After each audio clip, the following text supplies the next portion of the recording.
Take it और leave it. So take it में उन्होंने टेक इट बोला, उन्होंने कहा हम ये करेंगे, हमें लेकिन ये चाहिए। अब जो चीजें मांग रहे हैं उनमें से आधी चीजें मंजूर नहीं है। What is the other option? Other option is leave it. पर सर इस पे डिसीजन कब आएगा, क्योंकि हम देख रहे हैं काफी वक्त क्रिकेट बोर्ड को यह कहा गया कि टेक इट और लीव इट। फिर पाकिस्तान क्रिकेट बोर्ड ने फॉर्मूलाज दिए एंड देन यू के हाइब्रिड पे जाना है। उन्होंने कहा हाइब्रिड का नाम रामू का नाम शामू रख दो, और कई ऐसी चीजें उन्होंने दी and they thought that the deal is done and we all thought that the deal was done.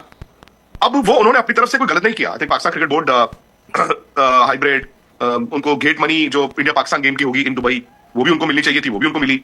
And plus I think ICC ने उनको ये भी कहा कि जो आपकी होस्टिंग फीस है उस पे हम थोड़ी एडिशनल आपको टॉप अप भी दे देंगे, विच दे डिजर्व्ड।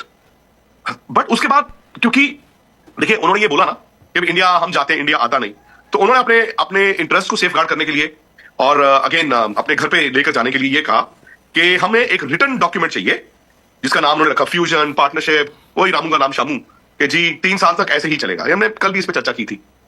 वो आपको लिख के कौन देगा? मुझे आप एक बात बताएं। देखिए पाकिस्तान अपनी जगह पर ठीक है, बट इंडिया और पाकिस्तान की पोजीशंस ना थोड़ी सी अलग है। 26/11 के बाद इंडिया ने मना किया था वहां पर जाकर नहीं खेलना, बायलैटरल रिलेशंस नहीं थे, और पाकिस्तान इस दौरान कई बार इंडिया आया है, विच मींस कि भाई पाकिस्तान को सेफ्टी इशू नहीं है। अच्छा, इंडिया ने अगर कोई रीजन दिया है तो उन्होंने ये दिया है कि सेफ्टी, प्लेयर्स की सेफ्टी। उन्होंने कहा जी टेररिस्ट वहां पे खुलेआम घूमते हैं और जो इंडियन प्लेयर्स है वो हाई पोटेंशियल टारगेट्स है, ये रीजन दिया गया। अब प्रॉब्लम है इसकी पाकिस्तान में भी राइट, और आई थिंक पाकिस्तान अगर ये कह देना कि हम भी अपनी गवर्नमेंट से पूछा करेंगे, जब इंडिया में होगा हम अपनी गवर्नमेंट से पूछेंगे, गवर्नमेंट हमें जो एडवाइस करेंगे हम उसके हिसाब से एक्ट करेंगे। बट उन्होंने ये नहीं, उन्होंने कहा जी हमें अभी से अभी लिख के दे दो कि अगले जितने आईसीसी टूर्नामेंट्स इंडिया में होंगे वो तो हम इंडिया में खेलेंगे नहीं, हमारे मैचेस जो है वो हाइब्रिड होंगे, और इंडिया पाकिस्तान के जितने मैचेस होंगे वो आप दुबई में कराओगे। दुबई में क्यों कराएंगे मुझे ये नहीं समझ आया। फिर वो अभी से एज्यूम कर रहे हैं कि अगर पाकिस्तान की टीम फाइनल में जाती है वर्ल्ड T20 2026 तो जी वो फाइनल खिलाड़ी जगह होगा। यार टीम पहले फाइनल में पहुंच तो जाए। सो ये सारी चीजें जो है ऑब्वियसली बीसीसीआई को मंजूर नहीं है। तो आपको ये समझना होगा क्यों लिखित इतनी चीजें नहीं हो रही हैं। बिकॉज आज अगर बीसीसीआई लिख के दे दे आप कि हाँ जी 3 साल आप मत आना, सो क्या बीसीसीआई इंडियन गवर्नमेंट के बिहाफ पे ये एडमिट कर रही है कि इंडिया में सिक्योरिटी प्रॉब्लम हो सकती है? सो ये सारी चीजें हैं, टेक्निकल पेज है। I think Pakistan cricket board को ये लगा कि फंस गया है आईसीसी, फंस गया है बीसीसीआई, और यू नो ठीक है चैंपियंस ट्रॉफी तो हम हाइब्रिड मान रहे हैं, हमारा फाइनेंशियल भी फायदा होगा, सब फायदा होगा, और हम इनको हर्ट करते हैं।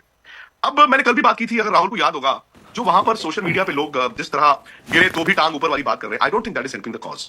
सो मूड पॉइंट यही है कि पाकिस्तान क्रिकेट बोर्ड को यह कहा गया था कि वापस आइए विद अ फॉर्मूला। वो जो फॉर्मूलाज दे रहे हैं they are I think try to bite more than what they can chew, कि आप 3 साल लिख के दे दो, ये दे दो, वो दे दो, which is not going to happen. अब जो भी आपके पास 1-2 दिन है, शायद 1-2 दिन में दोबारा से अगर पाकिस्तान क्रिकेट बोर्ड और बीसीसीआई के बीच अगर एक जॉइंट पॉइंट नहीं बनता तो ये वोटिंग में जाएगा फिर, और आईसीसी वोटिंग में फिर आपको कोई चीज लेकर जानी पड़ेगी ना। हाइब्रिड तो वो मान गए हैं, अगर आप आईसीसी की मीटिंग बुलाते हैं और उसको वोटिंग में लेके जाएंगे तो एजेंडा ऑफ द आइटम क्या होगा? एजेंडा ऑफ द आइटम तो ऑलरेडी वो हाइब्रिड तो मान ही रहे हैं। सो आप अंडरस्टैंड द सिचुएशन कि कल को अगर मीटिंग होती है उसमें वोटिंग अगर जाती है तो उस पर एजेंडा क्या होगा? बिकॉज रिमेंबर वन थिंग, उस शुक्रवार को Pakistan cricket board were told take it और leave it. So take it में उन्होंने टेक इट बोला, उन्होंने कहा हम ये करेंगे, हमें लेकिन ये चाहिए। अब जो चीजें मांग रहे हैं उनमें से आधी चीजें मंजूर नहीं है। What is the other option? Other option is leave it. पर सर इस पे डिसीजन कब आएगा, क्योंकि हम देख रहे हैं काफी वक्त पहले ही आ जानी चाहिए थी, हो जानी चाहिए थी बात, लेकिन ये लटकता गया और अभी भी ये चल ही रहा है। तो अब जो ये मीटिंग हुई होगी उसमें कुछ तो डेडलाइन दी गई होगी पीसीबी को कि जी ये डेडलाइन है, आप इस पर विचार कर लीजिए और हमें बता ददीजिएगा कि अब आप क्या चाहते हैं। तो वो चीज कब? क्योंकि अब आप देखिए अगला हफ्ता आ गया, मंडे वो चीज थी, ट्यूसडे, अब कब तक वो डिसीजन की उम्मीद हम करें? पता नहीं जी, और उम्मीद पर दुनिया कायम है। आपने कहा डेडलाइन, आई थिंक सारी डेडलाइन पार हो चुकी है। आई डोंट थिंक कोई डेडलाइन है।